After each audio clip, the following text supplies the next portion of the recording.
Tonight, I want to talk to you about the movie Death on the Nile. This is the second movie for Kenneth Branagh playing Hercule Poirot. The first one being Murder on the Orient Express. That one came out in 2017.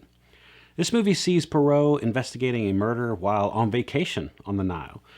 Last movie probably didn't know if they'd get a sequel, so it ends with a messenger giving him a message about the murder on the Nile. In this movie, the murder doesn't happen until he's already there.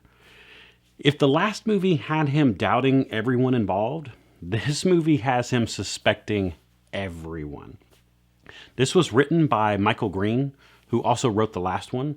He's also credited with writing Green Lantern, Logan, Alien Covenant, Blade Runner 2049, and Jungle Cruise. Kenneth Branagh returns to direct this movie.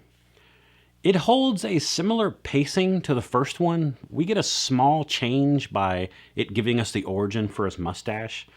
I didn't really think it needed an origin, but I also understand what they were trying to do. I think I preferred his mustache from the first one better, actually. Tom Bateman returns as Bouc, and we're introduced to Bouc's mother, played by Annette. We also see Russell Brand, Letitia Wright, Sophie Okonedo, Emma Mackey, Rose Leslie, Ali Fazal, Jennifer Saunders, Dawn French, Armie Hammer, and Gal Gadot. These two movies include a lot of characters, and they like to distract us. It actually does a good job. This movie is a slow burn, but if you allow yourself to get lost in it, it tells a really good story. I found myself trying to look for clues right alongside Poirot. I was pretty invested in discovering the whodunit that the movie lays out. Is it a perfect movie? No. It spends a lot of time, especially at the beginning, on things that you realize it didn't need once you get to the end. But didn't really bother me because it kind of helped set the mood of the whole story. So wasn't needed, but didn't really get in the way too much.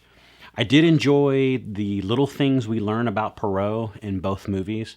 The thing that really got me into this movie was the setting.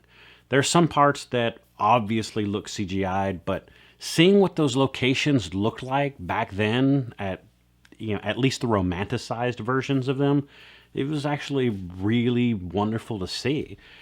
You come for the location, but you stay for the acting. I really enjoyed watching each character interact with Poirot. I've always thought Kenneth Branagh is just amazing, and this movie's no different. He's excellent in his scenes, and he's definitely the reason to see this movie. Overall, I'm going to have to give this movie a 4.0.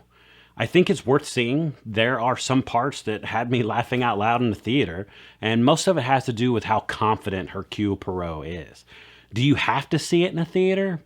Probably not, but I definitely enjoyed it enough to recommend seeing it in the theater. If you're a fan of Branagh or if you enjoyed Murder on the Orient Express, I think you'll enjoy this one too.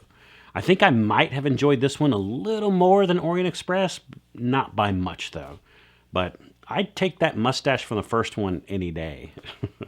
Do you plan on seeing this? Will you see it in the theaters or wait for streaming? As always, this is a conversation, so I want to know what you think. Let me know in the comments, and I will see you next time.